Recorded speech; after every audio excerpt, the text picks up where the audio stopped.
కొబ్బరి మొక్కలు చాలామంది కొనుక్కొచ్చి దాన్ని ఎలా ప్లాంటేషన్ చేయాలని తెలియక దాన్ని పూర్తి చేస్తారనమాట. కానీ అలా చేస్తే మీకు దిగుబడి అనేది లేట్ అవుతుంది అనమాట. ప్లాంటేషన్ చేసి దాన్ని పెరగడానికి చాలా లేట్ అవుతుంది అనమాట.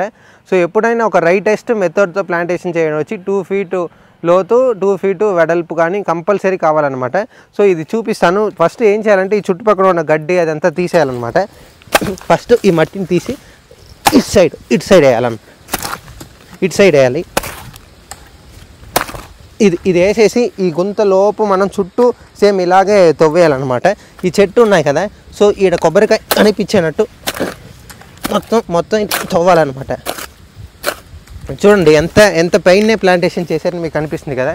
సో కంపల్సరీ మనకి 2+ మనకి లోతు ఉంటేనే కరెక్ట్ ఉంటుంది. ఇది ఒక 6 అడుగులే పెట్టారు. ఇలా పెడితే ఏమవుతుంది మనకి ఫ్యూచర్లో అంటే కొబ్బరి చెట్టు పైకి వెళ్ళినప్పుడు మనకి వర్షం కానీ అది వచ్చినప్పుడు పడిపోద్ది అనమాట. సో ఇది వచ్చి రాంగెస్ట్ మెథడ్తో ప్లాంటేషన్ అనమాట. చూడండి ఈ చెట్టు ఇక్కడ పైనే కనిపిస్తుంది. ఎప్పుడైనా కరెక్ట్ అయిన మెథడ్తో మనకి 2 ఫీట్ ప్లస్ లోతు ఉంటేనే మనకి చెట్టు అనేది చాలా బాగుంటుంది. సో ఎప్పుడైనా ప్లాంటేషన్ ఒక 2 అడుగులు లోతు చేసినప్పుడు ఈ కాయ కనిపించేటట్టు మీరు చేసుకుంటే మీకు బెటర్ ఉంటుంది అనేసి ఈ వీడియోలో తెలివైతే చేస్తున్నా.